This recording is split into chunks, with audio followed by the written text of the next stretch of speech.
Terrific. Welcome everyone to our session for LERA on discrimination, mechanization, precarity. I was making mechanized discrimination there. And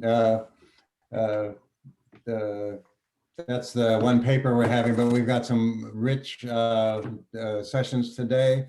We've got 4 papers, 4 commenters.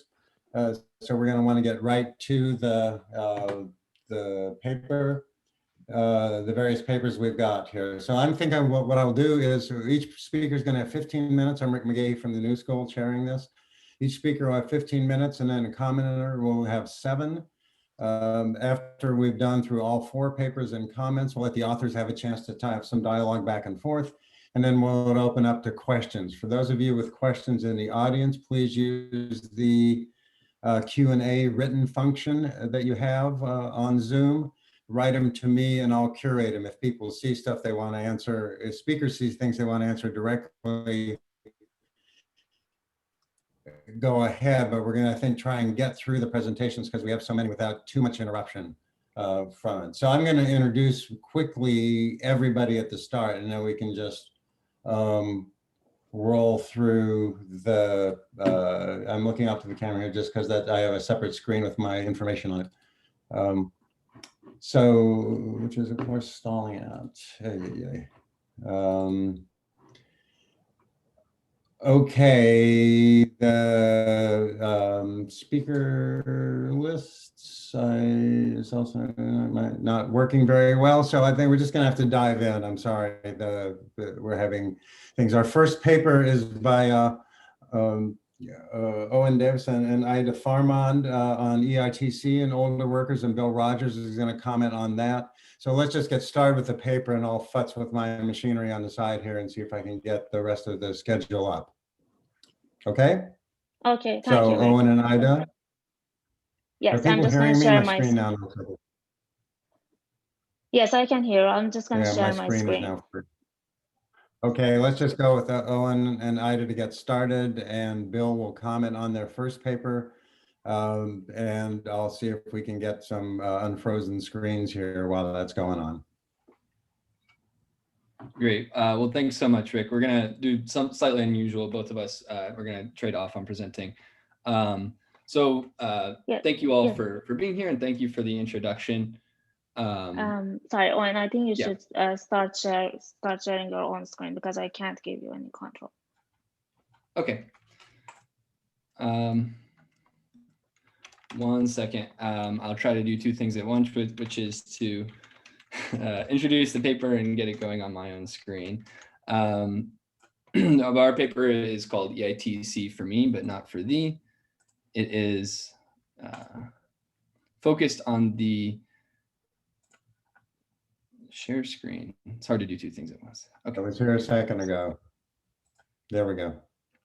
Great. All right. So we are focused on the labor market outcomes, the labor market outcomes of older workers under the effects of the earned income tax credit. And right at the outset, we just want to thank Bill Rodgers, who will be the discussant on this, also for helping us develop this research. So we approached this the question of the EITC's impact on older workers under the framework of monopsony. And we have 2 findings we'll just preview right at the outset here. First, there's an EITC turnover pathway that we find in the first part of our empirical work, which is that state level EITCs reduce turnover with an elasticity in the range of -0.2. And this has to do with the effect of the EITC on employers' monopsony power. And then the second part of our empirical work is to find a direct effect of the EITC on wages. And our work so far suggests that generous state level earned income tax credits depress real annual wage growth by about 0.6 percentage points. And then we conclude with policy recommendations to expand the EITC to ineligible workers and to pair EITC increases with minimum wage increases. So a quick refresher on the earned income tax credit. The EITC has been called the largest and most successful anti-poverty program. There's refundable tax credits at the federal level were introduced in 1975. And in the years since, 29 states have provided their own supplementary EITC benefits that range from 3% to a maximum of 50%. Some of these state credits are refundable, some are not. For a little context, the maximum federal award last year for a family of 4 was close to $6,000. The number of dependents influences the EITC receipt, as well as the family has to be in the correct income range to receive any benefits, and that has a real impact on older workers, since older workers less likely to have young dependents, and also eligibility phases out above 65. So previous work has noted the possible wage effects of the EITC for older workers, but it hasn't been the focus of any papers, and we're filling that gap.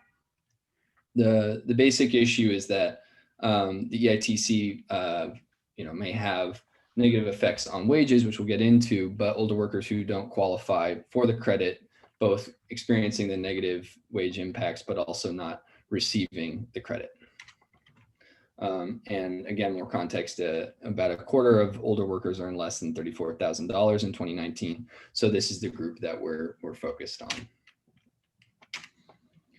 So when we think about the first part of our paper, explores the EITC turnover pathway, which is a way of understanding the monopsony impacts of the EITC. So our hypothesis is that the EITC reduces job turnover.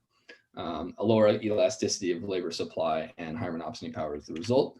Why does EITC reduce job turnover? There's the Econ 101 answer, which is that just a higher opportunity cost of separations. You don't want to leave employment if that means sacrificing an EITC check, but there's also the lower incidence of adverse shocks to employees that comes from receiving an EITC, which has been documented, especially in the sociological literature. So workers who receive the EITC can pay for childcare, fix their car, things like that, which we believe leads to a lower incidence of adverse shocks to employers that require them, or adverse shocks to employees that would require them to separate from their employers. And the chart on the right just shows job separations by earnings deciles. And I'm not going to get into all the details, but the clear pattern is that turnover or the separation rate falls as you move up the earnings distribution. So for a brief overview of the theory behind this, the monopsony theory, we began with the idea of an upward sloping labor supply curve facing the firm.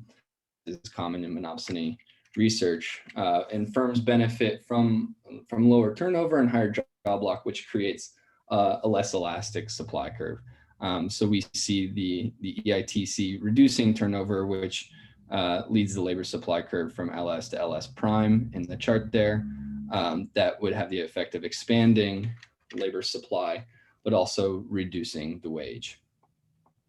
And this is the basically the elasticity with of labor supply with respect to separation rate is a factor that plays into both Card-and-Kruger's model and Manning's exposition. So our econometric method for exploring EITC turnover is the border discontinuity fixed effects regression that is used in Dubé, Lester, and Reich, who explore minimum wage impacts. The strategy is to exploit these state level differences in EITC generosity over time. And our observations are at the level of the county. And we also employ fixed effects at the level of the county border pair. And the intent of that is to purge any confounding trends at the state level. So each county has as its control group the county across the state border, but they have different EITC levels. The data comes from the LEHD QWI, which is quarterly indicators on county level employment and separations, 1994 to 2019, as well as census population estimates. This is our econometric model, which basically is what I just described. Notice that we have as the variable of interest is EITC in the county I time T. And we're also controlling for employment and population, or these are log, so effectively EPOP. And then we have county level fixed effects as well as that, which is the fixed effects at the county pair time level.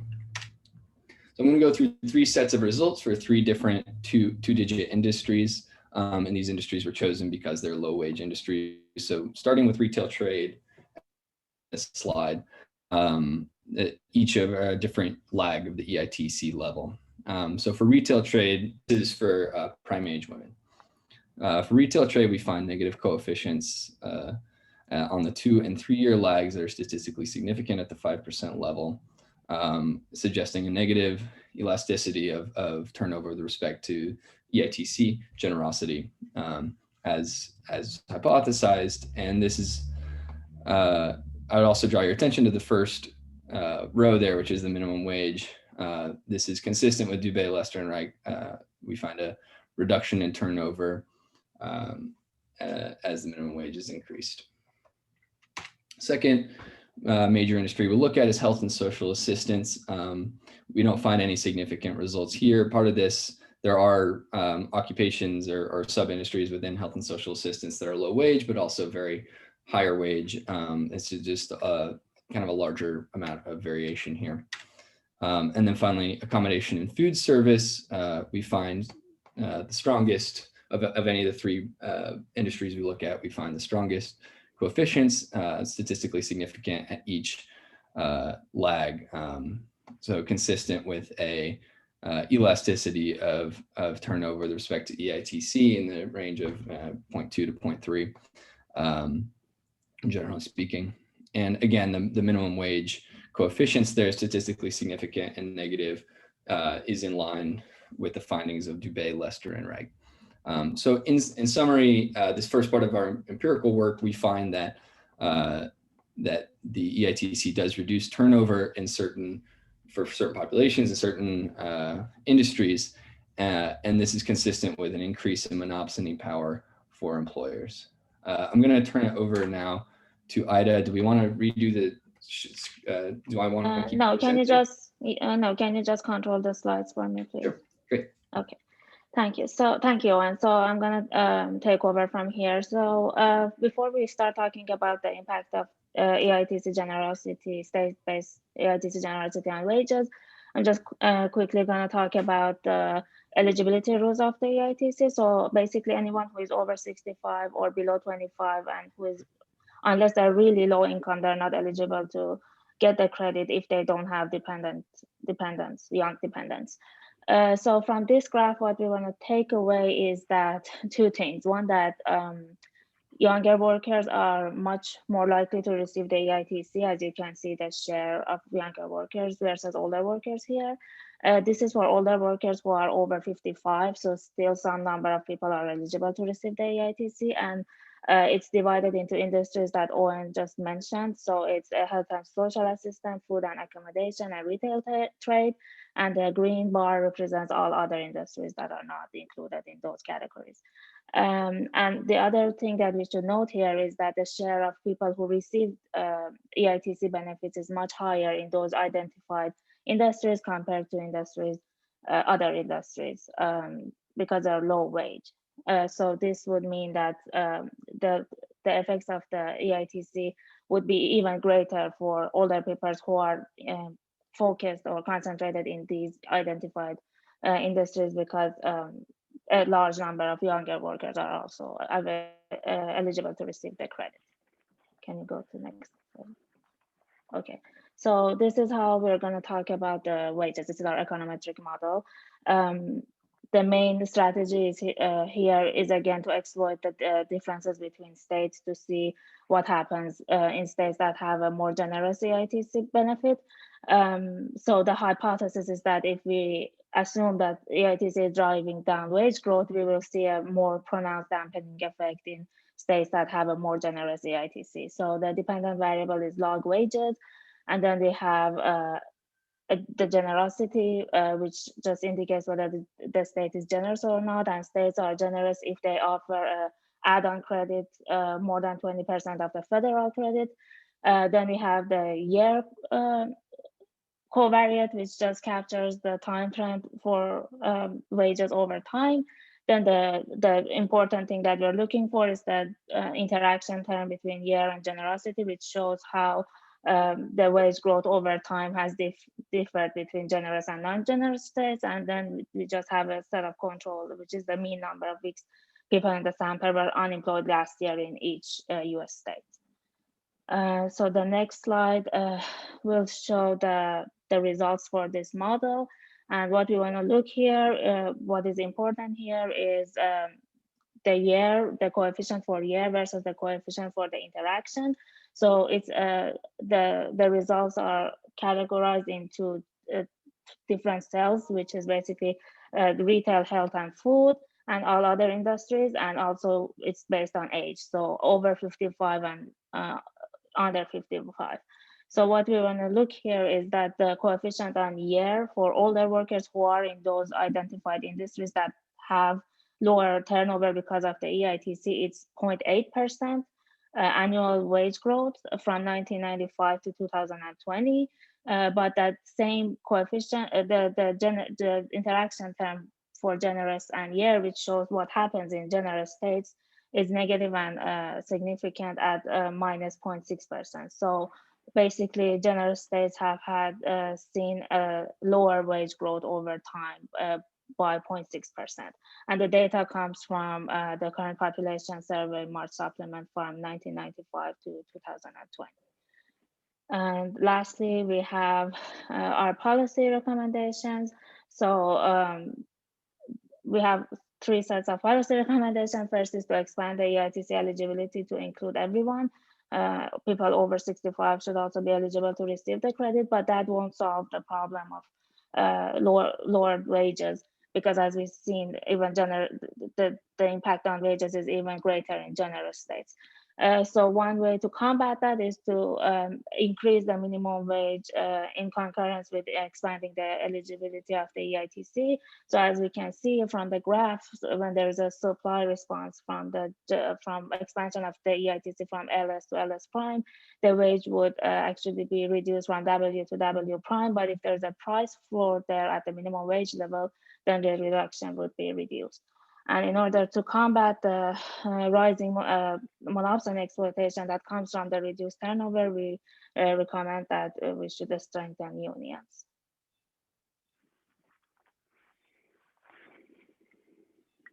That's it.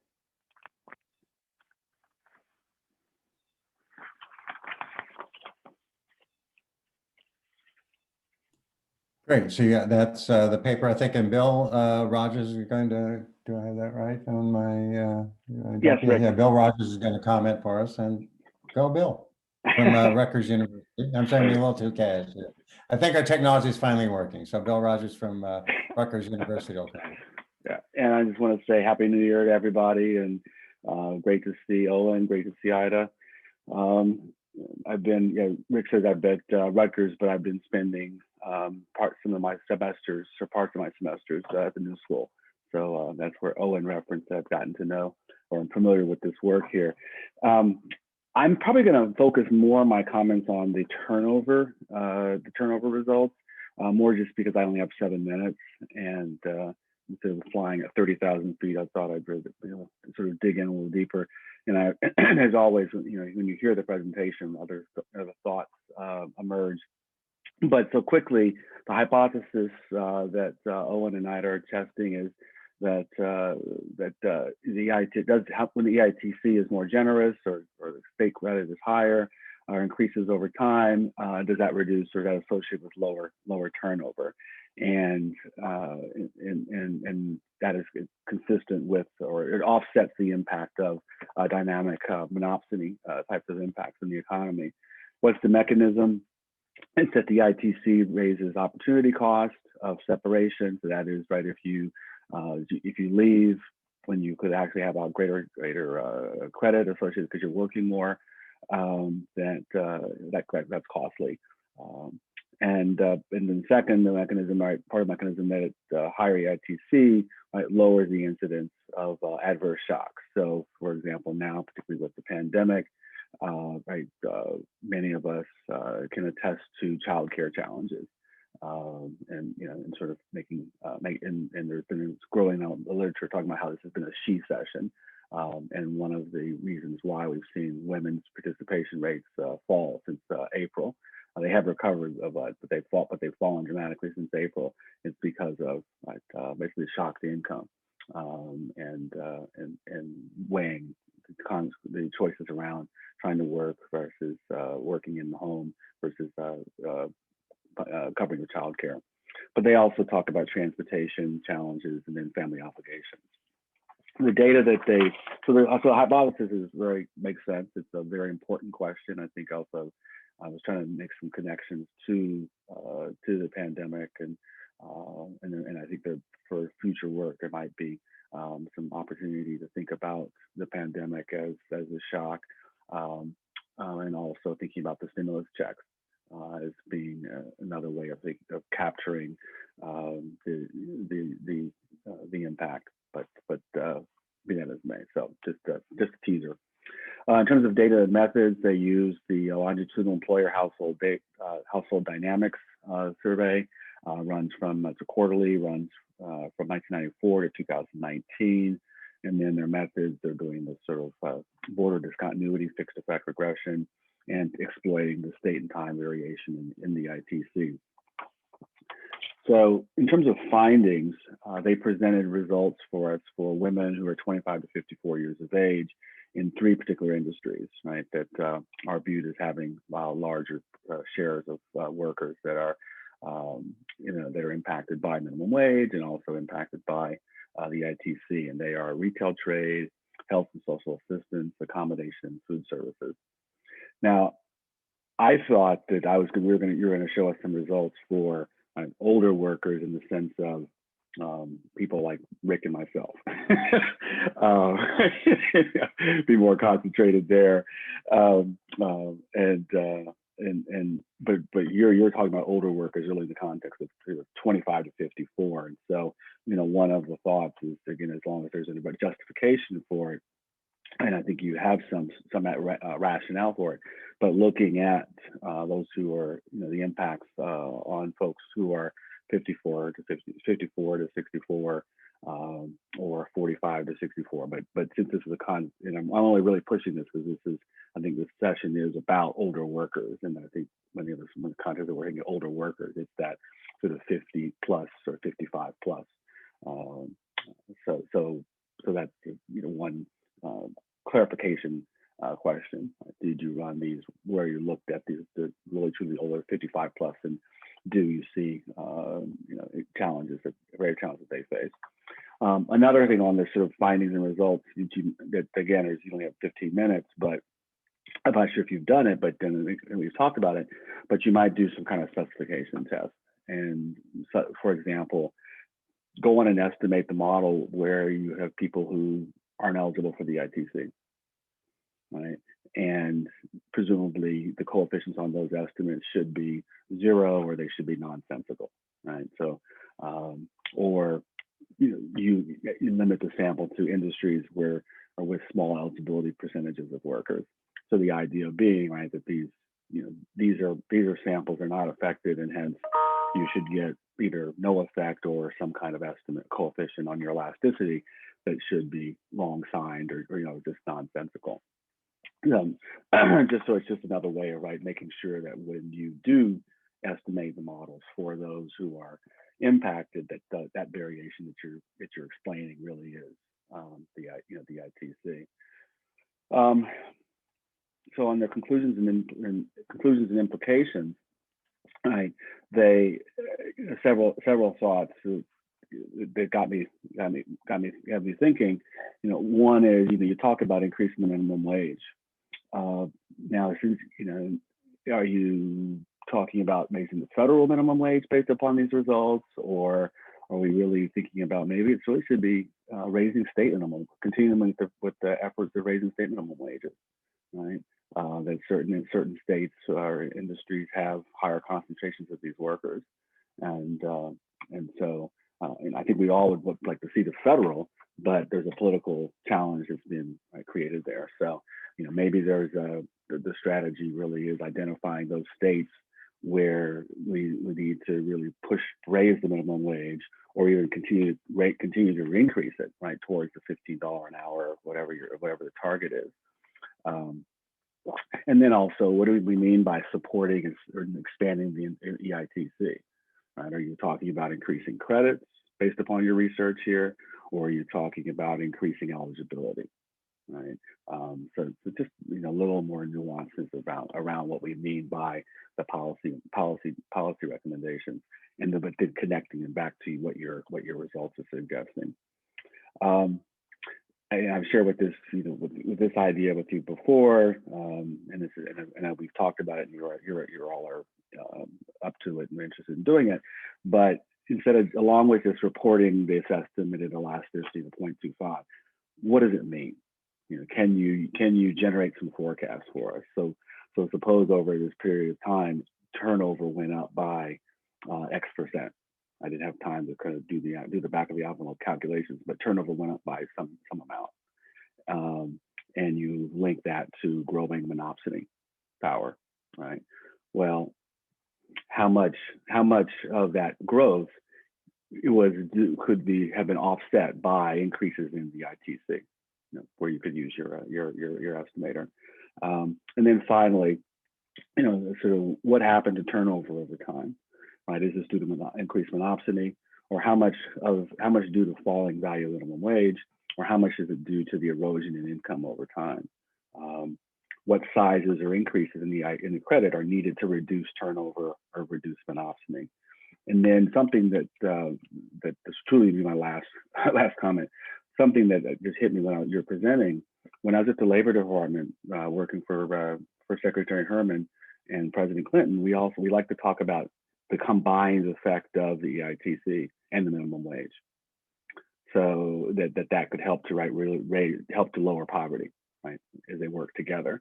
So the thought would be here just simply, can you estimate some models where you interact the EITC and the minimum wage to examine, in this case, its effect on turnover. So one other comment that I'll share with you offline.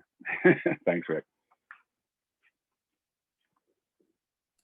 Thanks, everyone. A terrific paper. And you see my high-tech solution to the warning on the chat.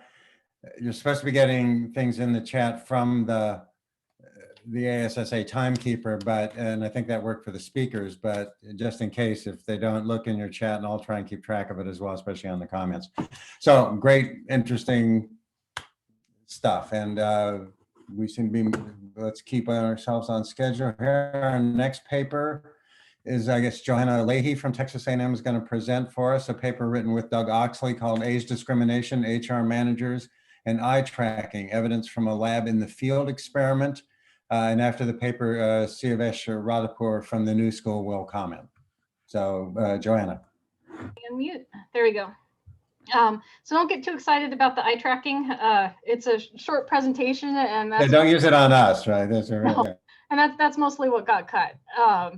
Anyhow, so the motivation for this paper is that, as you should probably know, it's harder for older workers to find new jobs than it is for younger workers to find new jobs. And this could be worker preferences, it could be employer preferences. When we're talking about employer preferences, age discrimination is one of those employer preferences that potentially prevents workers from working. And this has negative consequences for those workers. It has it has negative consequences for the productivity for society and for government programs such as Social Security, Medicare, taxes, and so on. We know from field experiment audit studies that there's a lot of evidence for age discrimination. And from laboratory studies with students, we also find a lot of evidence of age discrimination. So what this project adds is it's a laboratory experiment, and it's laboratory experiments, I think, complement field experiments. They're not substitutes, but they're complements. And they allow more control, and they allow testing of hypotheticals, because in a field experiment, you can only see what the field allows you to see. Whereas with a laboratory experiment, you can see the entire, market. So Lahey and Oxley, which is forthcoming in JPAM this month, asked students to rate resumes with randomized inputs. But a lot of referees, especially at the higher journals, kept making the point that students are different than HR managers. And so today's experiment is a lab in the field experiment where we run the same experiment, but with HR managers that we worked with at human resource conferences. So Let me explain the experimental protocol first. So what we did was first we told them that we were interested in how hiring managers make job interview decisions. Then we described an administrative assistant 1 position. Then we had them calibrate the eye tracker, which basically meant that their eyes followed the bouncing ball on the screen. Then we showed them 5 random resumes, which we said represented applicants from the previous search. And then we presented the 40 test resumes. So they would see a resume, they would view the resume, and then they would rate the resume on the 1 through 7 Likert scale, and then they would repeat until they were done. Then we did some stuff I'm not going to talk about today. And then we did an implicit association test for age. We gave them some surveys for their own demographics. We had them do a Bogardus social distance scale, and then we asked them about explicit ageist stereotypes. And then we gave them $50 and let them go. So we recruited 67 participants at HR fairs and from HR mailing lists. For today, we're limiting the results to full-time for-profit HR employees because we have some previous work that suggests that nonprofit and public management students are more anti-discriminatory. So we just wanted to make things as clean as possible. And we limited the resumes to those whose first names did not denote any specific race because there are very strong differences in how resumes are treated by age if they have Black sounding names compared to white sounding names or not Black sounding names. That left us with 1,809 resumes after drops. We indicated age on the resumes by date of high school graduation, and ages ranged from 35 to 75. So here you can see the participant characteristics. They were predominantly female. They were mostly white. You can see 16% Black, 18% Hispanic. Most of them were pretty highly educated. 40% had a bachelor's degree, 42% had more than a bachelor's degree. And they were mostly pretty high income. You can see 62% had incomes higher than $100,000. And the average age is about 44, which is a little bit older on average than what other studies find for the average hiring manager. In terms of eye tracking, they spend about 16 seconds on each resume. This is consistent with previous studies and is a little bit more than what HR managers will tell you if you just ask them how much time do you spend on an entry-level resume, which is usually around 15 seconds. Okay, so here's our first mainline result. So what you see on the x-axis is age is indicated on resume. So this is the age for the hypothetical applicants. And you can see at the youngest age, they have the highest resume rating. So the Likert scale goes from 1 to 7, where 7 is high, most hireable.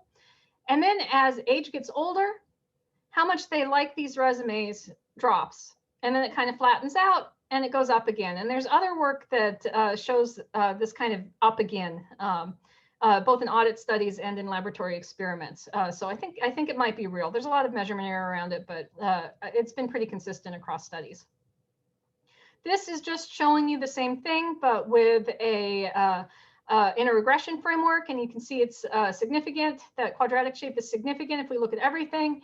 It becomes less significant if we split by age, but that could just be because of the sample size is smaller. Okay, very briefly, levels-based statistical discrimination. This is that beliefs about worker skill levels are based on their group characteristics. So there might, for example, be concerns that older workers have lower computer skills. We can add items on resumes to mitigate these beliefs. The next slides show age rating plots for resumes with and without different kinds of trainings. We did a bunch more stuff, but time's limited. And so what I think is interesting here is that you can see for workers in the sort of Generation X and tail baby boom part of the distribution, there's no difference in outcomes, in ratings for people with and without computer training. I think they think that they just assume that you know how to use a computer. For ages over 60, however, having computer training greatly increases how highly resumes are rated compared to people who don't have resume ratings. Clerical training seems to help people at the lower end of the spectrum and the higher end of the spectrum. And we put a few additional trainings that were not as related. If we put all of those together, it looks like training helps people over the age of 60 more than it helps people under the age of 60. Okay, then we asked people about explicit stereotypes. And so here are 15 explicit stereotypes that we asked people to rate on a 5-point Likert between strongly disagree and strongly agree. On average, people were mostly not willing to say that they believed these stereotypes. So anything with a positive number means that either they have positive stereotypes towards older workers or they don't have negative stereotypes against older workers. The ones that on average people were willing to say that they believed were that older workers are less likely to be interested in technological change. Older workers are less likely to be adaptable to technological change. Older workers are less likely to be willing to be assigned a task by a younger worker. And older workers are less able to do physically taxing jobs than, older workers are less likely to be able to do physically taxing jobs than younger workers. But as you can see, none of these are going to be significantly different from zero. We're interested in, do people who have these specific explicit stereotypes treat the resumes differently? Do they rate the resumes differently based on their beliefs in these stereotypes? And if so, which stereotypes?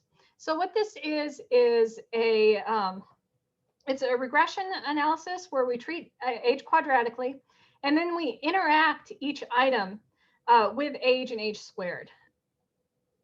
And these are the, remember there were 15 questions. These are the 5 that popped up as significant. It's older workers are less enterprising. And remember, these the item is related, is always positive, meaning less ageist, no matter how it was asked.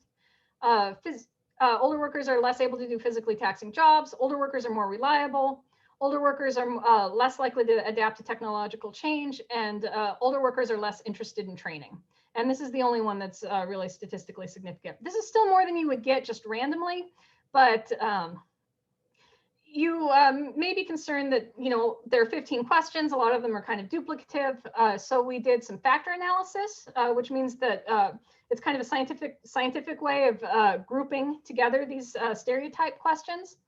And we grouped into 4 factors. The first is what we label it capability. And this one was significant. The second one was dependable. And this one was not significant. This belief, kind of a belief that older workers are slow, was not significant. And then this kind of other, which is about interest in technological change, being less creative and less physically taxing. This one seems to be significant with age and age squared. So people who have these groups of stereotypes are more likely to allow those stereotypes to affect how they rate the resumes by age of the resume.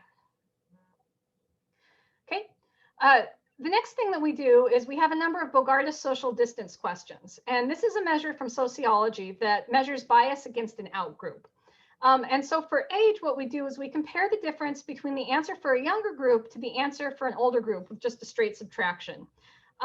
They don't see this grid, but this grid is essentially what we're asking. Each question was asked on a separate screen. And we said, please rate your willingness to do each of the following: work in the same company as a teenager, work in the same company as a 25-year-old, and so on. And it looks kind of like this. And you can see that most of the people in our sample are willing to work in any position with anybody of any ages, on average. The only thing that people really don't want is they don't want to have a teenager as a supervisor. But you can also see that there's some difference in terms of age with how they answer these questions. And when we do that same interaction as before, we can see that only people who don't want to work in the same company with older workers treat older worker resumes differently than younger resumes. And this is a small number of people.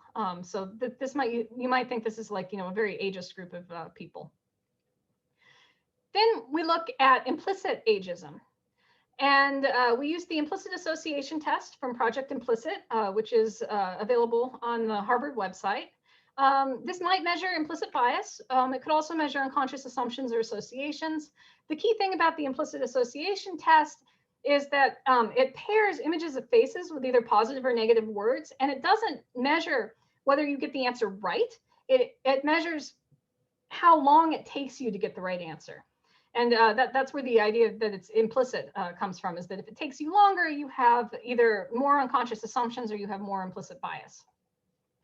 And here you can see the distribution. Unlike the previous 2 scores, here, a positive number means that you're more ageist, that you have more implicit bias in terms of ageism. And you can see that most people have some measured implicit association against age here, and that it's kind of normal distribution.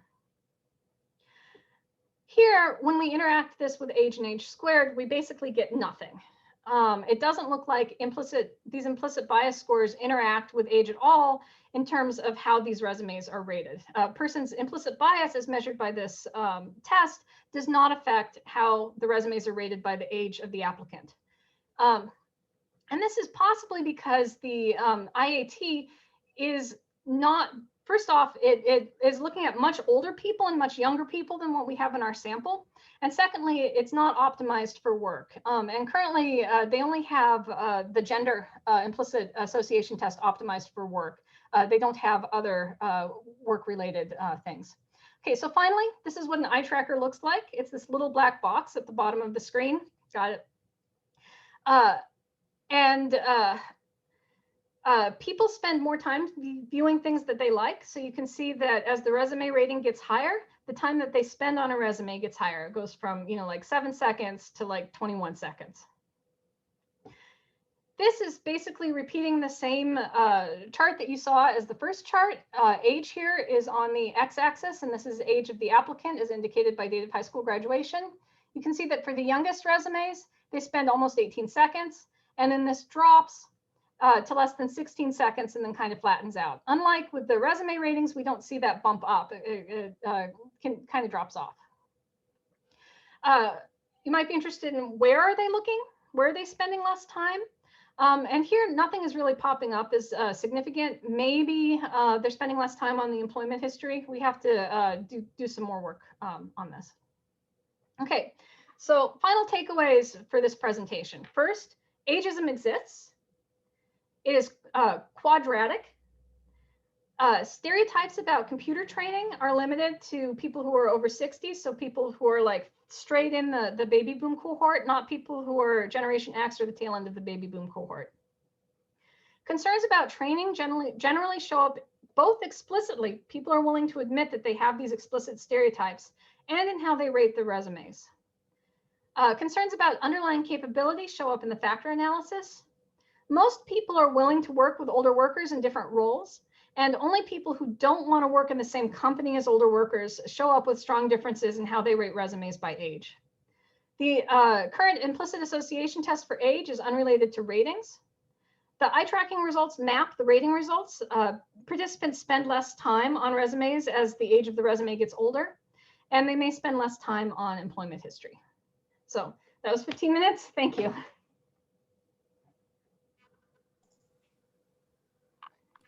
Perfect timing, thanks. Really fascinating stuff. All right, Suyeon Radapur from the New School is going to be our commentator for 7 minutes.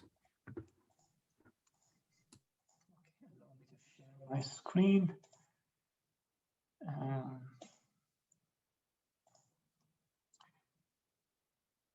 Okay.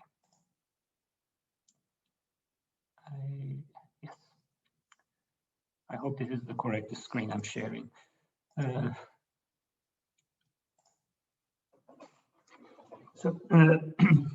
Thank you, Dr. Lahey, for the wonderful paper. I did learn a lot reading this, and it deserves a much more rigorous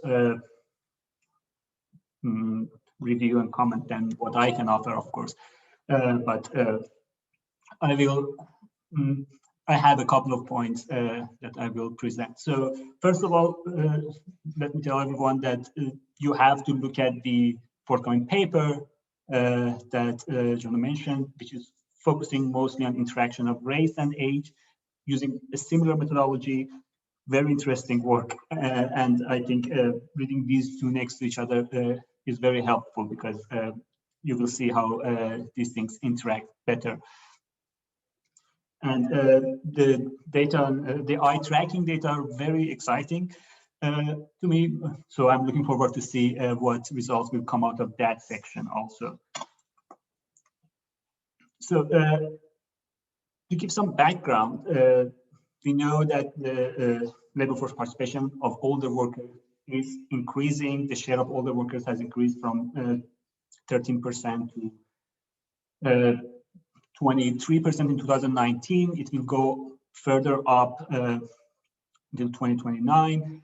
And as a result of this, and all the workers working longer, all the workers are competing more with younger workers compared to what we saw before. And if there is any perception of like association between type of jobs and ages, like if we think like there are age appropriate jobs or job appropriate ages, or any other sorts of assumptions that create discrimination, it will hurt older workers more, and it will cause a reduction in wages and bargaining power, or it will push them out of the labor force and causes early retirement.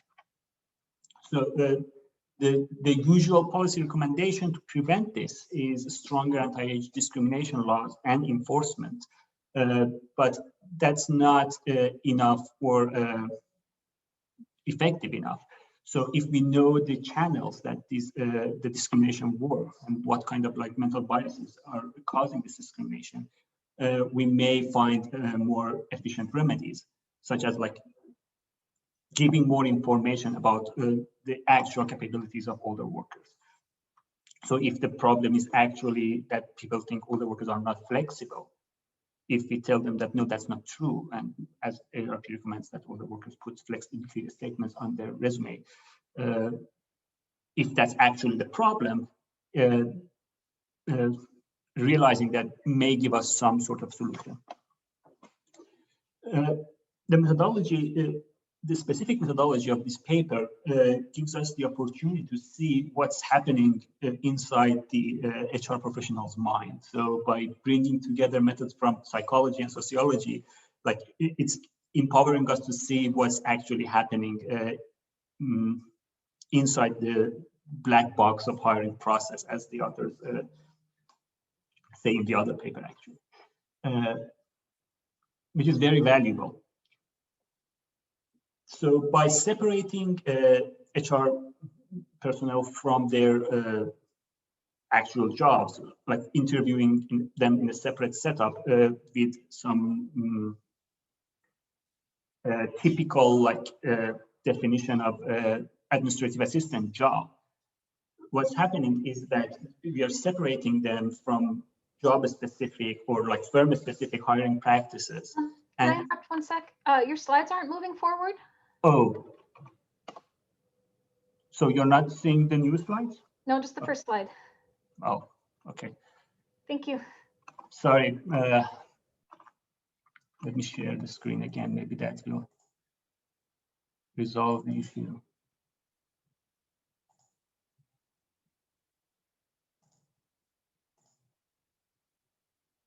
Okay, do you see the methodology slide now? Okay, great. So you didn't miss much. You did miss something on this slide. There's not much. So here, as I was saying, this separation between the HR professionals and their actual job and the company they're working at gives us the opportunity to see what the norms and standard practices are, instead of like being like combined with like the firm specific hiring practices. And of course, the consequences of it is that if firms have specific practices that would prevent age discrimination, or like had more people looking at resumes, that would reduce the discrimination, but that's probably not the case. So what we are saying is that what each HR professional is looking at. So this is the main advantage of this methodology over the out-of-time correspondence methods, when you send out the resumes and see the outcome, like the callback rates, that it gives us more data about what's happening on the employer side.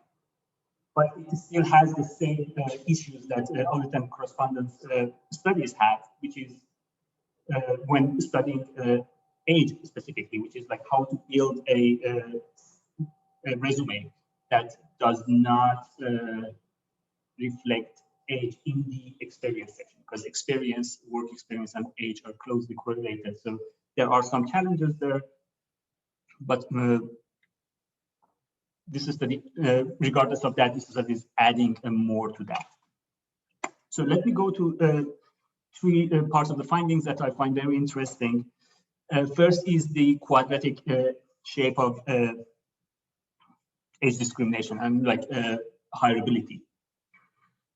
So what authors find is that hireability drops significantly and sharply between like age 35 and 45, and after that it somehow flattens and even increases at older ages. This is not typically found in other studies. So, for example, Carlson and Erickson 2019 find like a linear declining hireability, the probability of being hired rather than hireability. And what we know from duration of unemployment and the actual labor market outcomes is also does not imply this. So what is unique about this study and may explain why the results here are different. Two things can explain this. One is that there is a difference between what's happening here and the actual outcome. So maybe at later stages of hiring process, you see that older workers are dropping out.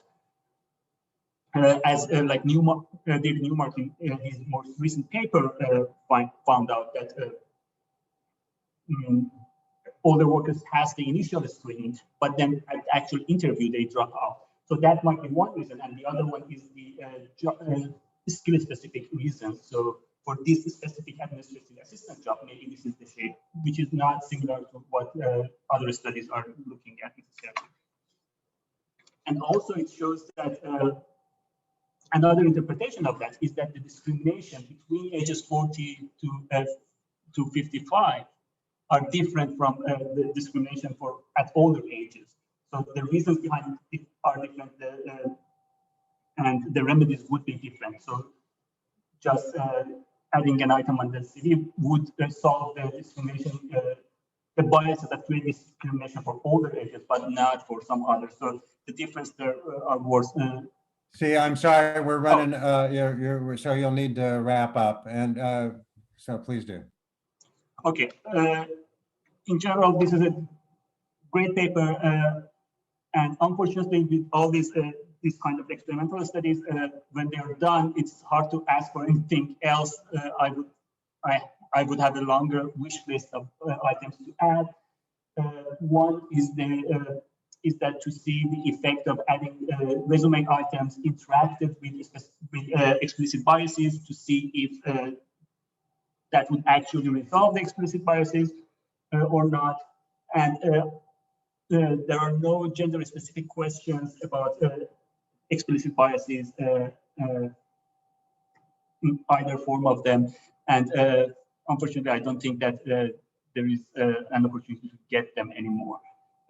But I was just wondering if that's the case, that the biases are different between genders. Maybe that's something that has been addressed already in the other research. Thank you so much.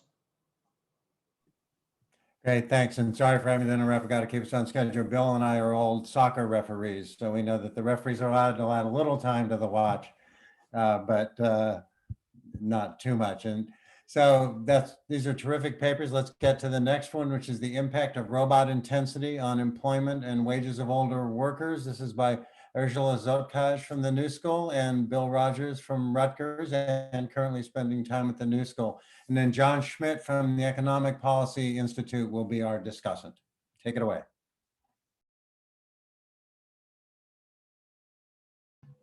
Okay, so let me share my screen.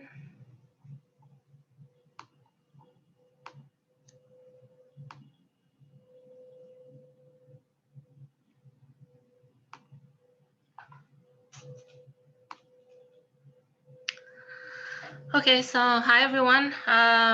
First, I'd like to say thank you to Professor Rodgers for all his guidance and feedbacks on putting this work together. I'm going to talk about today about the impact of robots on the labor market of older workers, men and women. And in the slides that you see, we've also included the same measurements or estimates for the younger group, just so we compare the two different groups, what impact robots have on their employment and wages. So the motivation for the paper is basically to study the impact to examine how the rapid technological change that the U.S. labor market has experienced, especially in the last 2 decades. So basically where we work, how we work, and when we work has changed. And the primary causes for this are the technological change, globalization, and diversity in the workplace. But our focus obviously focuses on the robot adoption in specifically in the industrial manufacturing sector, but as well as within the time frame of between 2004 and 17, with a focus on the impact of robotic growth since the Great Recession. So we studied the different groups of workers and regions and how the robot exposure have affected these groups and regions, whether one group has been affected more than the other, or whether the impact of robot exposure has been more prominent in different regions than others. So in addition to the impact of robots on papers of unemployment and wages of older workers, we also analyze the impact of robot exposure by race, ethnicity, and gender. So our findings show that the adoption of robots across all industries does not have any uniform impact on older men, but has a consistent positive impact on the employment of young men and older women.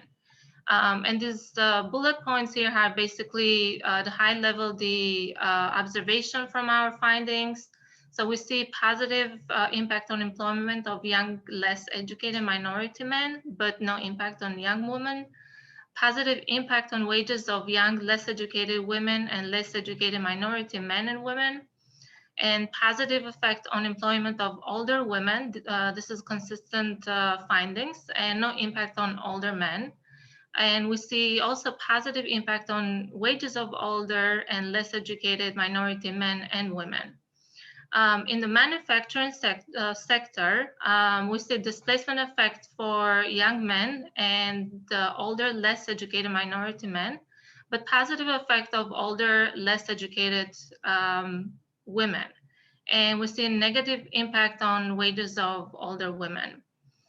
On our region analysis, which we broke down into 3 regions, in the East-North region, the West-North, and the Mid-Atlantic regions, we see basically no displacement effect of older and men, women, but we do see positive effect on their wages. And we do see productivity effect just for the older, less educated minority women group. We also see displacement effect on employment of young minority and less educated women. And in the manufacturing sector, we see displacement effect of young, less educated men, but positive impact on wages of older men groups. On the West-Northern region, we see positive impact on the employment of older men, but they experience wage losses across 4 different categories in this region. Also, we see displacement effect of young men and women and wage losses of young men. And in the manufacturing sector, we see positive impact on employment in young men and no impact on the other groups. And the mid-Atlantic regions, we just see positive impact on the employment of young and older women groups, but they also experience wage losses. And the manufacturing sector, we see displacement effect on employment of older women. So the next slide is the, I'd like to go over the presentation outline. So first I'll go over what is robot intensity or exposure and how do we measure it. We provide some nice pictures of robots that we're talking about in this analysis. And the effect on employment and wages, we basically see displacement effect, which I mentioned, productivity effect, and we see what we think could be a shift from full-time to part-time work for the older groups, mainly in the older men category. And we also see that workers who live in the regions where in highly unionized regions, these unions may have mediated the job losses, but we see in the right to work states, we see that these laws may not benefited the workers basically. And the last section is the conclusion. So what is a robot? So the International Federation of Robotics, IFR, defines a robot as an automatically controlled, reprogrammable, and multi-purpose machine. They categorized robots into 5 categories based on their functionings. So they're usually fully independent machines, which can be programmed to perform several tasks, which replace human labor. Also, they do not need a human operator, and they can be used in welding, painting, assembly, pick and pack, packaging, and handling materials. What is not considered a robot is textile looms, elevators, and cranes, and we also artificial intelligence. We don't consider as a robot, and it's not part of our paper. So this is the articulated robot here. So it's used in foundry industry. I think this is the most common used robots in the industry. So also here's a heat-resistant robot, and also they work on palletizing food. The next one is linear or Cartesian robots. These are basically used in assembling different pallets or stations. SCARA robots, I think these are used for molding, I think.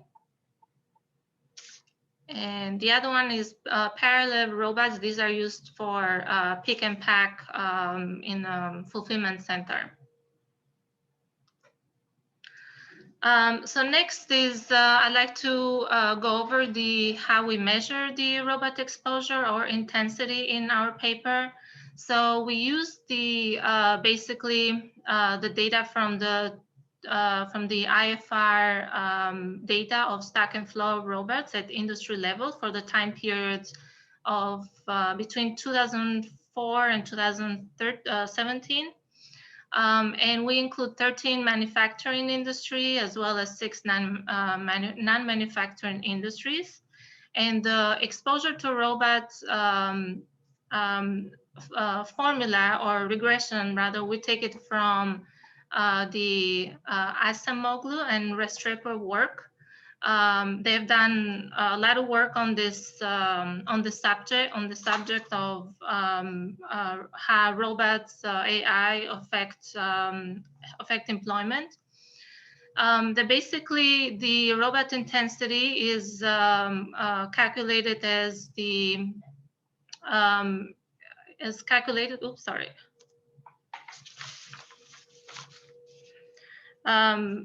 Is calculated as the for every MSA, which is the metro statistical area in year T, is adapted, as I said, from the commuter-based measure, and it's basically the sum of the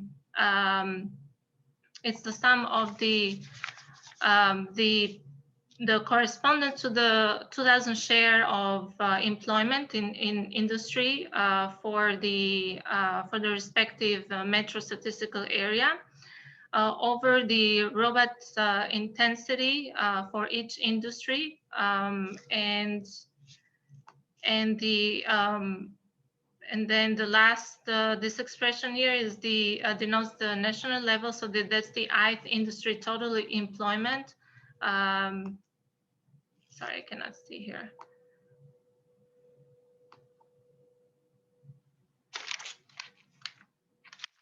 Sorry.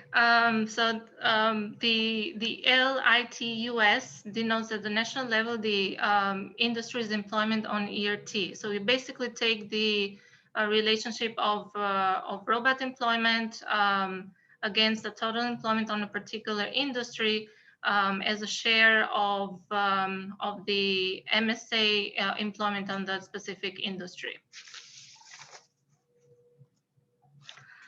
The data is basically, so here the data is taken from the microdata. It's taken from the CPS morgue files, and these are linked to each robotic data that we obtain from the IFR file. And we use the linear probability model where we regress the employment as a dependent variable against the robot exposure.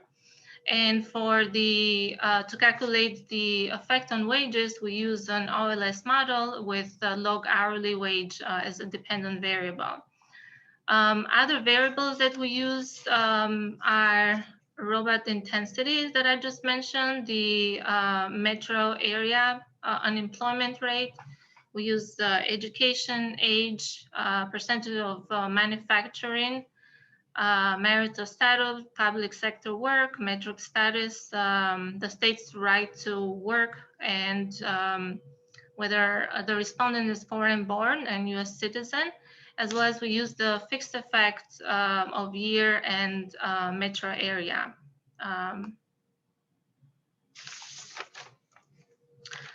Now the robots variable, they have endogeneity, so basically, and that comes from sectors that adopt robots as a response. Eric, I'm sorry to interrupt you. I only have 2 minutes left, so I don't know if you want to get to the conclusions. Okay, thank you. So we basically use instrumental variable of the IFR robot data from Germany, Japan, and Korea to treat our concern of endogeneity. And then I'm gonna go real quick on this graph. So the next graphs will show basically the robot intensity on manufacturers on different regions as well as on different categories. So we can see here in manufacturing industry, we see the robot intensity has increased quite a lot from 2004 to 2017, and it has increased in, more than in comparison to the private sector.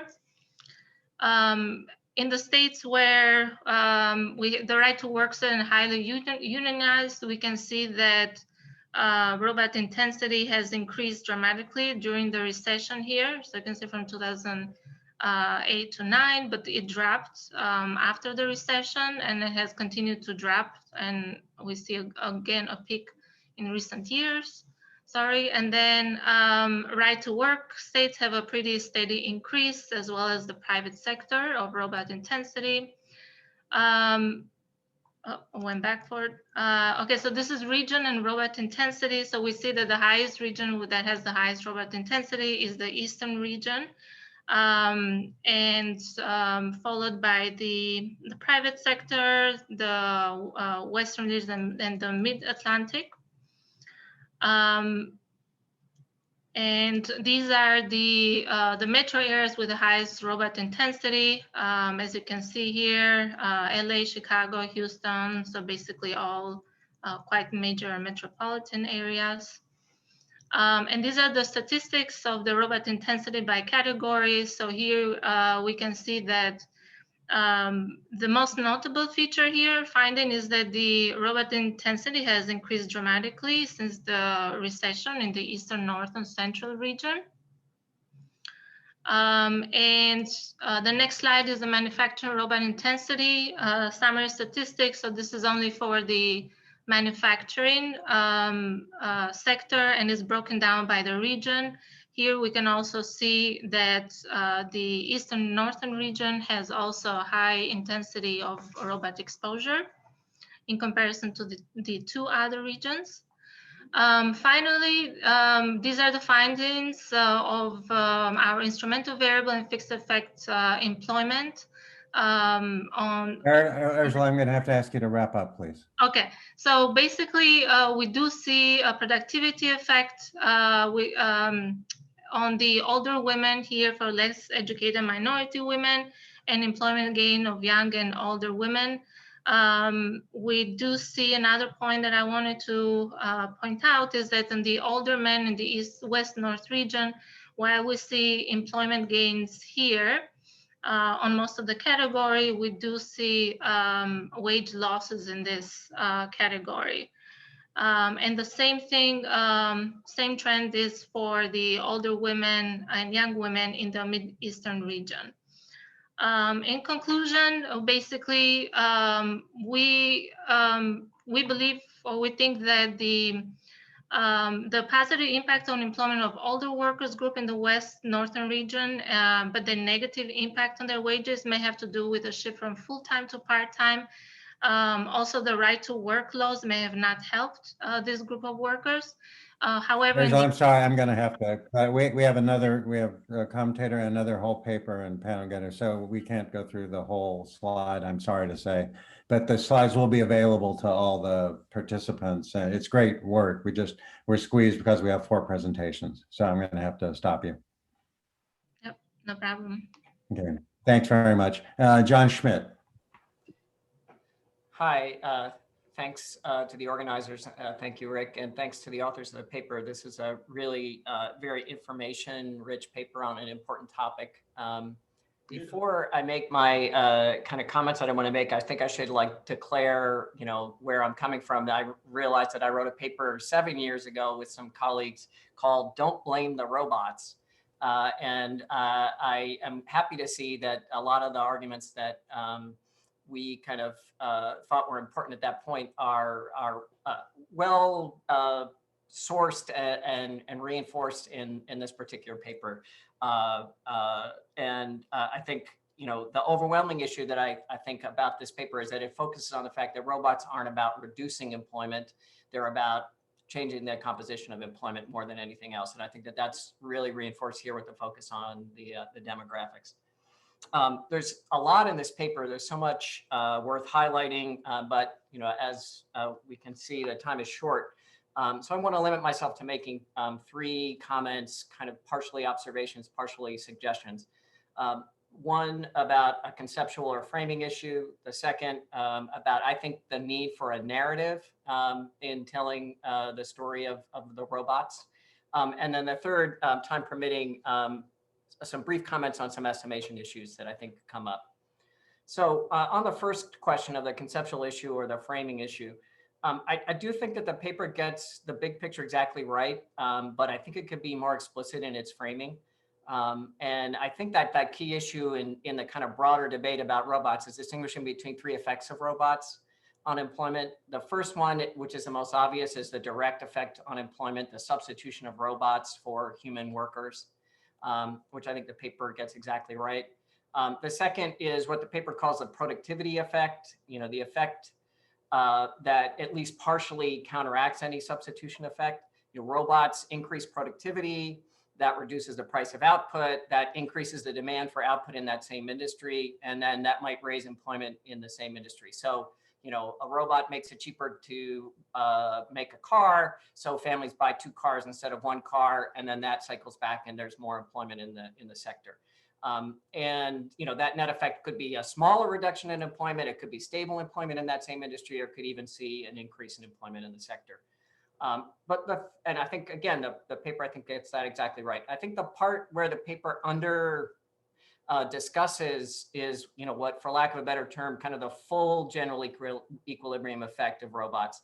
So you have higher productivity, that reduces the price of output, that raises the real incomes and the real wealth of everybody in the economy, because now they have all, the real value of their assets and their income has gone up.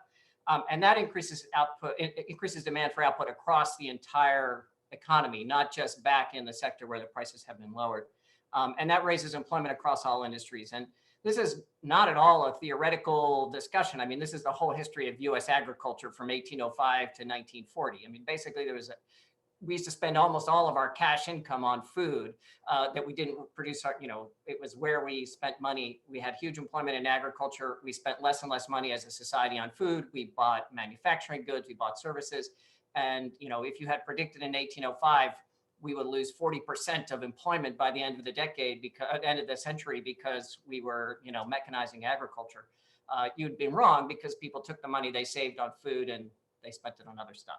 I think that's a point that could be elevated, because a lot of the employment changes, in fact, I would suggest probably most of the employment changes that are being found in the data here are actually employment changes in other sectors, not directly where robots are. Because if you remember, there's only basically an increase from like one robot per 1,000 workers to like 2 robots per 1,000 workers in most of the data that's here. Sometimes it's 3, but these are still vast numbers of workers that don't have a competing robot. I think that's an important point that I think about framing and that is worth making. Second point is, I think the paper would benefit from kind of a narrative, a telling of a story about the results. And I don't say that just to sell the paper to other people, but I think to help readers to know how to think about the results. Tables 2 and 3 in the paper have the key coefficient from 128 separate regressions for 32 different demographic groups in 4 different geographical regions. And it's hard to digest. It's just hard to figure out how to interpret that. And we saw Erjola gave a very good summary of those findings.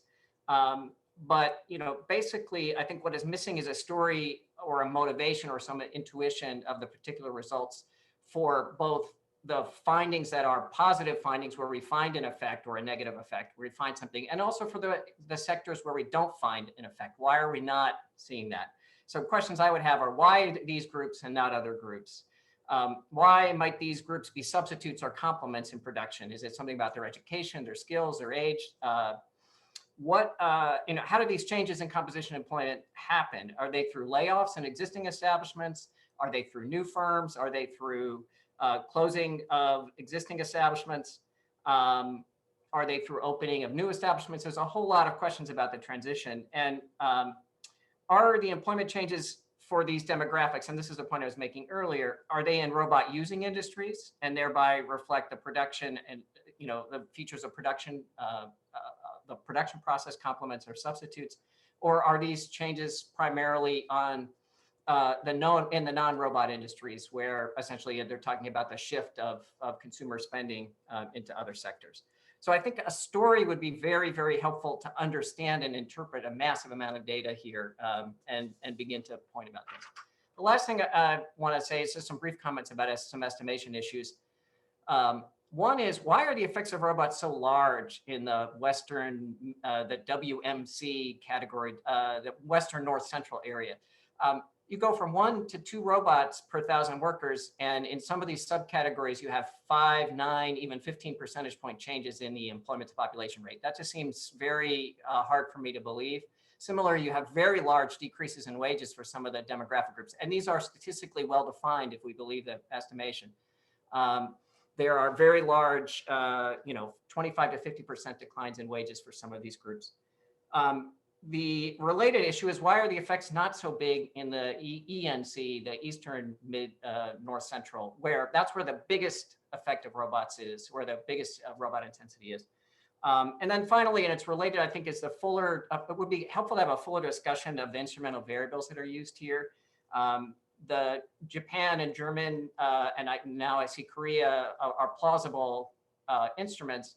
But I'd like to see what that first stage looks like. How good of instruments are these? What do the F-tests look like? What, are they really telling us something? Because there's a lot of noise in the data, and I worry that the noise in the results is coming from some of the way that the instruments have been, chosen and are implemented. I'll just say thank you very much for providing a really good paper. And it was an absorbing and interesting read, and I think it's on a super important topic. So thanks. Thanks, everyone. This is a great session, and the papers really fit nicely together. So from substitution or complements, we're going to turn to our final paper on training and technical change. Andrew Weaver and Suyeon Kang from the University of Illinois Urbana-Champaign are our authors, and I think Andrew is going to present. And then I'm going to comment. So Andrew, take it away. All right, let me share the screen here. All right, so yeah, today gonna talk to you about training and technical change. This is work with Suyeon Kang, also at Illinois. Why do we care about training and technical change? I think we all know training is critical for wages and productivity. The skills that are involved with training, are changed by technological developments.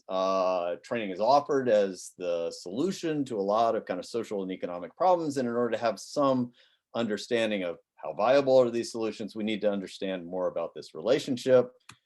So what do we know about training? In the US, not surprisingly, not that much. Most of the kind of recent data we have is based on individual surveys as opposed to employer or establishment level surveys. The last nationally representative employer side data we have on training dates to some 1990s surveys. Out of that comes some of the very familiar results that, more educated workers get trained more, larger firms train more. Why revisit this? Well, over the past X number of years, a lot has changed. Educational attainment's gone up. We have some evidence training may have gone down. It's not clear that dynamic tells us enough. Establishment size has changed a lot, so it's worth revisiting these things. What do we know about training and technical change? Again, not that much in the US. One, common way of thinking about this issue, this is kind of the Eric Brynjolfsson perspective, is that in order to capture the full benefits of recent technological changes, organizations really need to redo their, HR practices. And this perspective implies there's a lot of complementarity between industry level technical change and, say, a practice like training. You're going to see more and more of it with high levels of technical change. Some evidence from, for example, 1990s Canadian manufacturing that, you see that kind of relationship, but it doesn't have to be that way. Firms can clearly buy their skills in the open market instead of making them. And the empirical evidence here, particularly for the US, is pretty thin. It's also worth noting organizational level strategy is going to interact with this. There is some evidence that process related, organizations that and firms that engage in higher process innovation, that's associated with significantly greater training, but product innovation is potentially associated with less training and less focus on kind of human capital investments for frontline workers and more on kind of R&D and high-end engineering workforces. Other ways of looking at the training and technical change literature, and I should also state this is very early research that mainly exists in slide form here. So we're still kind of working on framing, but some researchers look at the issue of skill obsolescence. The idea is that faster technical change leads to skills expiring more quickly. In general, the evidence supports that this is true, but the implications for training are not clear out of this. There's some old research that shows that workers in high technical change industries actually end up retiring later, with the explanation being that those industries train more to compensate. There's newer research indicating if the technical change is at the sectoral level, that actually leads to earlier retirements, which potentially implies less training. There's some other research showing they're just nonlinear effects.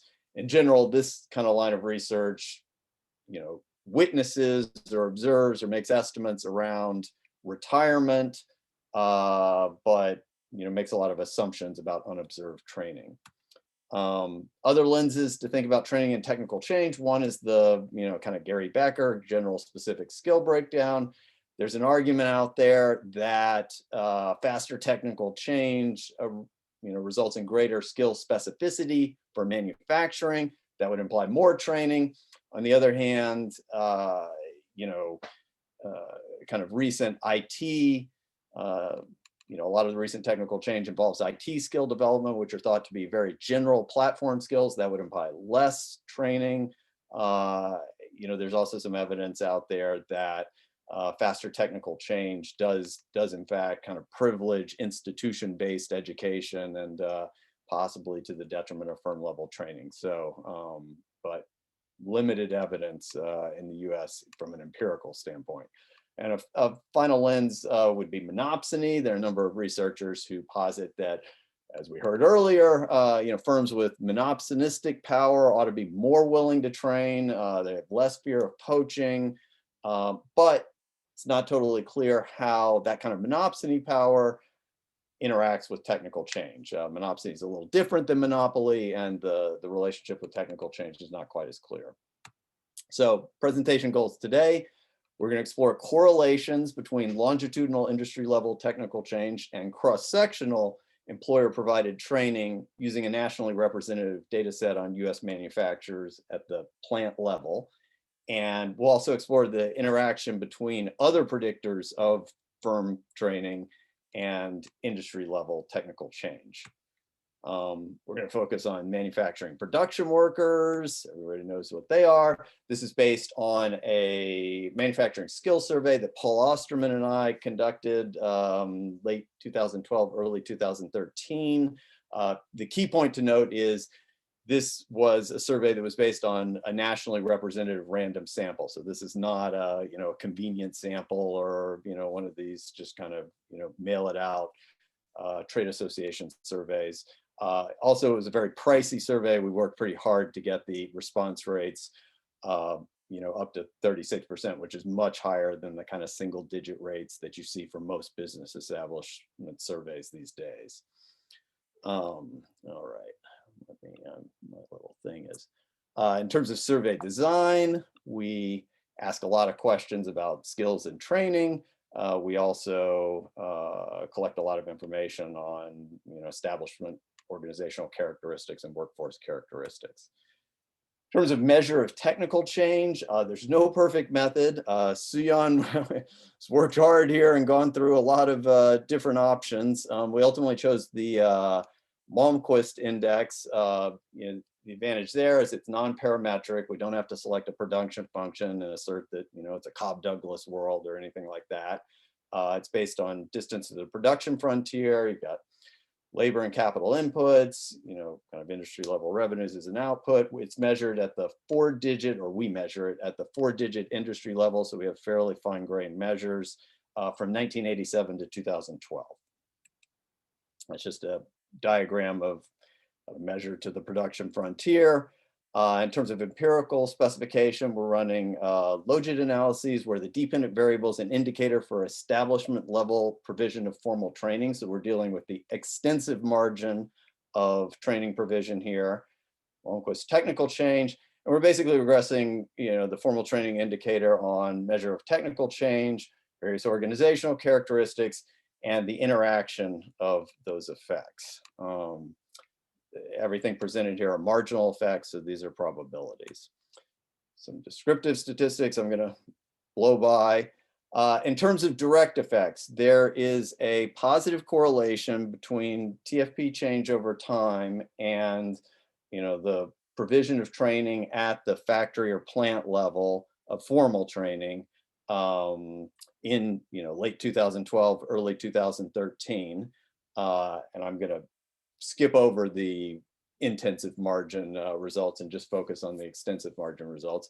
Interestingly, though, that positive correlation, once you control for skills, organizational practices, the level of technology in the plant, market structure, decreases by an order of magnitude, becomes nearly zero, and very insignificant. This doesn't mean TFP change over time isn't important. Rather, it means the skills, organizational practices, and all that are likely endogenous to that couple decades of technological change.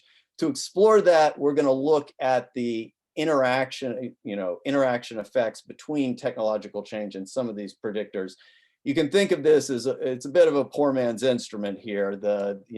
These estimations are a bit like a reduced form in a two-stage least squares perspective, and we're thinking about technological change over time is a bit of an instrument. We're just going to look at the interactions, though, so we can see the kind of full range of how some of these marginal effects vary.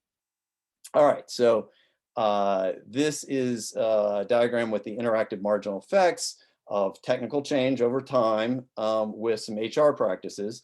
You see that for an HR practice like employee participation, these are self-managed work teams, things like that, they are associated with a significantly greater probability of the provision of formal training at the factory level. And those effects are stronger in high technical change industries versus low technical change industries. Turns out that's very different than another often kind of item seen as a high performance work practice that's lumped in with participatory management. Formal management systems, these are things like Six Sigma, total quality management. The use of those is associated with a higher probability of formal training at low technology, in low technical change industries. But in high technical change industries, it becomes significantly predictive of a lower probability of providing formal training. In general, kind of takeaways from this, not all HR practices are alike, and we actually see some of these management systems may substitute for human capital investments in high technical change environments. If we look at the level of plant technology in 2012 and interact that with technical change at the industry level, over time, we see that above average plant technology is significantly correlated with the provision of formal training, but only in high technical change industries, not in lower technical change industries. If you're the most sophisticated paper mill in America, that does not imply more training. We can also look at innovation. Process innovation is consistently associated with a significantly greater probability of training, while product innovation is associated with a significantly lower probability.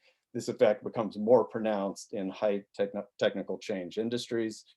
If we look at skills, if you look at a general skill, like the demand for advanced computer skills, we would expect that not to be provided at the firm level. It's very general. We'd expect that to be provided by an external institution. And indeed, we see it has no correlation with firm level training, and it's not sensitive to industry technical change. By contrast, a requirement such as it's very important for workers to learn new skills is highly associated with greater provision of training, but only in industries with high technical change over the past few decades. And interestingly, unique firm-specific skills that we would expect to be associated with more training because there's no fear of poaching.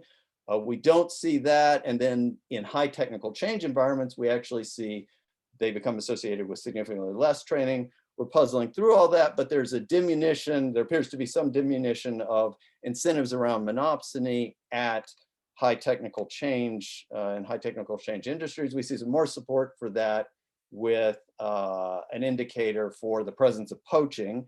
We'd expect less training if there's industry poaching by competitors. That's what we see, significantly less training. But in high technical change environments, that effect becomes diminished. and these are significant at different percentiles. So we've got some evidence that monopsonistic incentives are kind of being lessened as you see high levels of technical change. So I'll go to the implications here. It would be ideal if we had longitudinal measures of establishment level training, but we can nevertheless learn something from precise cross-sectional measurement. Establishments do appear to absorb the effects of longitudinal technical change via organizational practices and strategies.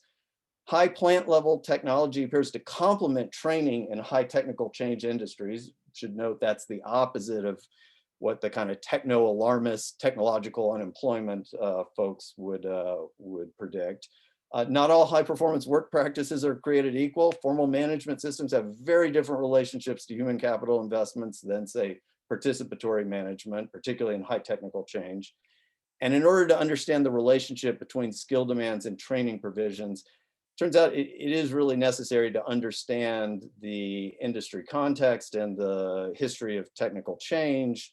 The relationship between skills and training is not the same across different rates of technical change. So that's where we've gotten to so far. Look forward to hearing comments.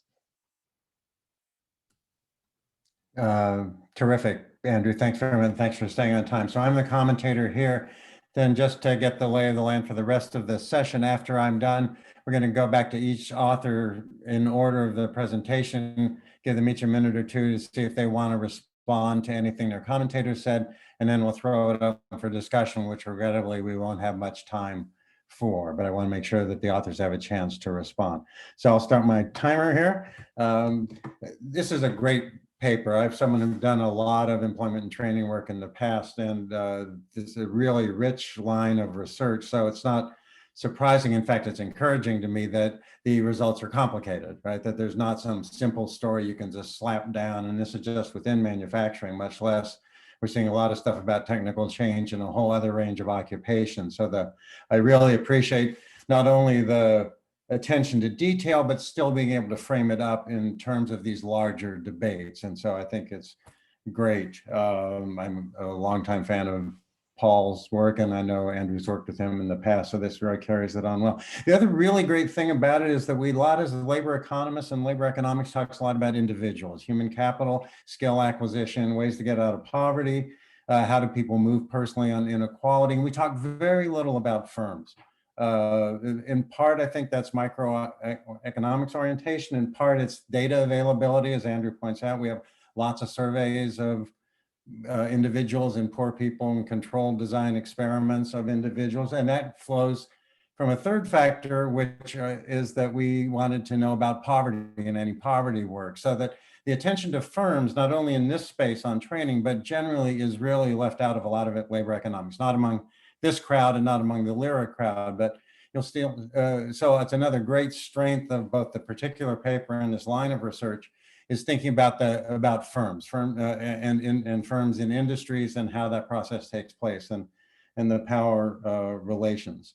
I'm very fond of anyone that will knock techno-pessimists on robots. I think John and I share this as well.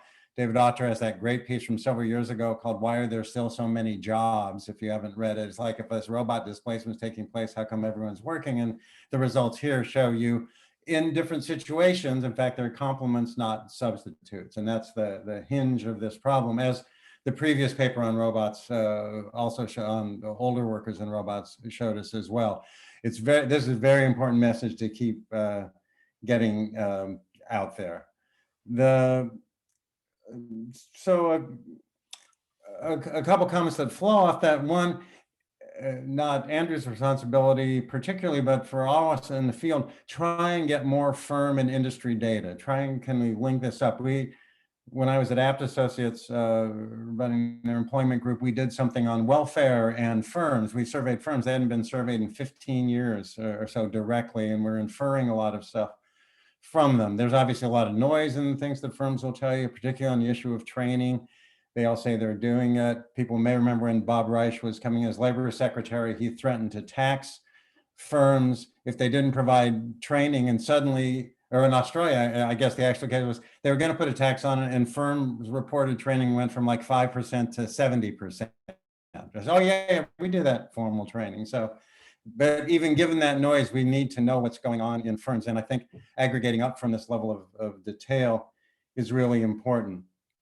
Second, really theoretical sets of contributions it plays into is this kind of triangulation between three really broad ways of thinking about labor outcomes. And Andrew mentioned one, of course, of the classic Becker is firm versus general skill training. That's been subject to a lot of criticism and a lot of questions, particularly when you get to the sectoral or industry level about that. And I think this is a big advance there. I mentioned often the one time that we also now think about jobs and tasks, and that would be one thing. This data set may not allow it, but to think about the whole use of job titles when in fact jobs are really tasks that get recombined in stuff. And again, the level of detail I like here, maybe future work on teams and that combining with kind of plant level observation and qualitative work that could begin to flesh out what people are calling by these titles. It's a perennial problem in doing this kind of work, but that would be a great add. And then the third, and you mentioned this, is the monopsony question. How much variation does relative employer power versus worker power have on these questions of how training gets provided, what it's used for, and in some sense, you're training yourself out of a job. There wasn't a mention, I didn't see, of unionization. That may just be that the N is too small here, and not all papers can do everything. So this was great work, but that one would want to know at some level about what's the set of labor relationships. Do they have any effect on us all? We all know famous cases from the mine workers or the longshoremen that battled over technical change and used it in a way to retire themselves out of jobs that were not then available at the same wages later. The other thing I think would be great for future stuff, there are evaluations of sectoral training efforts, but we're only on the worker side. Two big ones by public-private ventures, which were mostly about healthcare workers and sectoral workers. And then recently MDRC and Larry Katz is using these data just as a new MBAR paper on this work advance model, which is a broader kind of soft skills service component model, but they are sectorally focused, both of those efforts, and they are random assignment pieces. So I think there could be some really productive inner conversation between that. They still rely very much on this idea that it's human capital sets held by the individual that are the major, in some cases almost sole explainer of labor market outcomes. So they miss, as regular mainstream economics often does, the institutional, historical kind of power and firm components that Andrew is so good on here. So I think there could be some really productive dialogue with those efforts on the sectoral training side, and I would hope you could pursue that. So that's, it's great. This is really excellent work. I commend it to for folks seeing here. It sheds lots of, it doesn't solve anything. It shows that this is really complicated, right? And that's okay, that there's a complicated story. And part of the role of us, I think, as economists and advisors to policymakers is to tell them, in fact, things are a little more complicated than painting with this broad brush that says robots are taking over all the jobs, or that we know automatically what's going on, or that we can ignore or downplay power and institutional relationships. So I commend it to folks here, and I look forward to tracking this line of research as it goes forward. I learned a lot. And that's my comment. And now to keep us on this rather aggressive schedule that we're on, let's go back to the authors in order of presentation, and everyone just, it can really just be a couple minutes, but if they want to say anything to their commentators or amplify one point that they didn't have time to do, just take really 2 minutes to do this. And then we'll see either if we have any questions from the participants, from the audience, or just any general comments that we have in the few remaining minutes. So Owen and Aida, anything you want to respond to from your discussant? Yes, thanks, Rick. And yeah, I want to thank Bill for his incisive comments. One thing I would say, I think important point that I failed to mention as I was presenting the results of turnover EITC on turnover. For prime age workers, I didn't also present those for older workers. One thing we're trying to deal with right now is a data issue where we just don't have the same quality of data for older workers in the LEHD at the county level. So there's a lot more missing, and there's a concern about selection bias. So we're still working on that, and I just didn't have the confidence. We weren't confident in that to present those data, those results for the older workers. We're actually finding for the food and Great, accommodation. thanks. Ida, anything you want to add? Or is on, so am I freezing up a bit here? Sorry. I think you might have frozen up a bit. But yeah, I would just say that, yes, we do have them for also other industries, which is another important point where we don't see those same effects for other industries where we don't see lower income workers. The data issue is one we're still trying to work with, because there's a possibility of censoring bias that comes from, from the lack of data in maybe smaller counties, or counties where you don't have as many older workers recorded in these industries. And it's the census data where they don't report for the smaller cells, the employment totals. I'll leave it at that. But again, thanks for the comments. So I think I'm next. Yes. So thank you so much for your comments. I was hoping you could send me your slides so that I can go through them with more detail. The one point that I wanted to make about that quadratic, I actually first saw that in my job market paper, which was an audit study with women. It was published in JHR in 2008.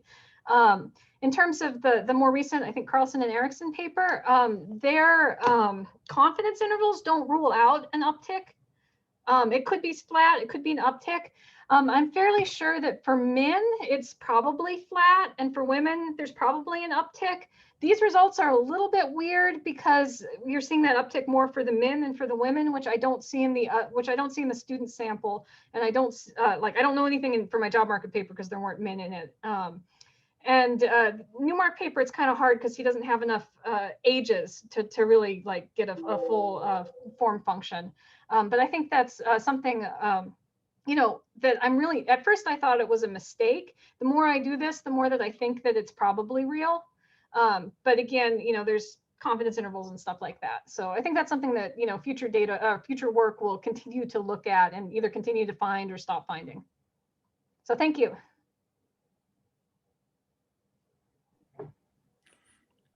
Great. Erjola and Bill, anything you want to add or respond to? Yes, thank you, John, for your valuable comments. I just wanted to, make a few comments. I do agree with you on the narrative, on your narrative comment, as well as on the framing of the paper. The framing of the paper is not complete because we were still working on additional research. We basically just finished on looking at the robot intensity on occupations, but we weren't sure, or didn't have enough time rather to include it on the presentation. So the main focus of this presentation was just basically to give those that summary slides that I had on the findings as well as in the conclusion.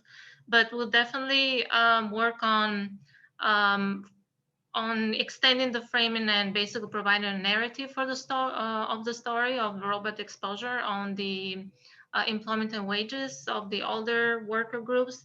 The other comment is that you made was on the estimate issue on the West Northern region. I don't know for sure if this is an issue. We looked at the data. I don't think there is an issue, but we'll definitely look deeper and to see, why the estimates vary that much. And we'll also definitely include a discussion of the instrumental variable, some more information on those variables. On the robotics in Japan, Korea, and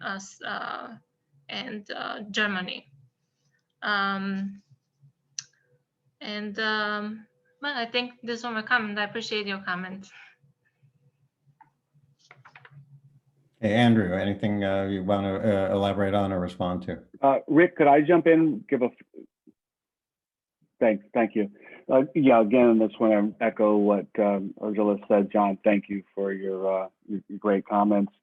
And I totally agree. The narrative is the big focus right now. The big challenge when you start, right, as you pointed out, just disaggregating the data into the various groups, which is very, very important. It becomes the challenge and becomes is how do you maintain the story? And I have to look at these tables periodically, and then I step away from them, and the epiphany hits me later on. So we appreciate it.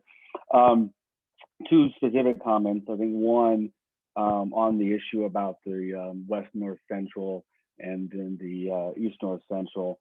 The thing that comes to my mind right now quickly is that the East North Central, that's the traditional sort of Midwest that we think of, automobile industries, et cetera.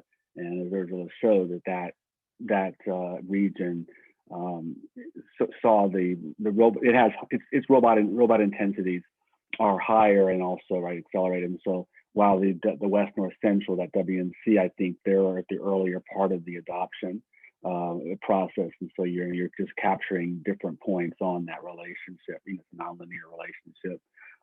Something we can definitely test. And then to actually kind of Rick's point around, I don't think you were applying it to our paper, but in general, this is a part of a bigger project. Been working with a Minneapolis-based company that collects job search postings. And I've got job search postings going back until like the late 1990s, down to the zip code level. And so one of the big things that we're going to be looking at doing is linking our robot intensity measures for the metro area to the job search postings, and I think that'll give us a better feel for, at least in terms of advertising at a minimum, how much of this is a displacement effect that you see certain jobs no longer being posted versus a productivity effect or your GE type of effect, where you see job postings in new occupations. And that's the nice thing, is we have the government definition of the occupation, but then we have the company's detailed definition. So we're not going to be hamstrung by the government definition of a new emerging occupation. So thank you again. Andrew.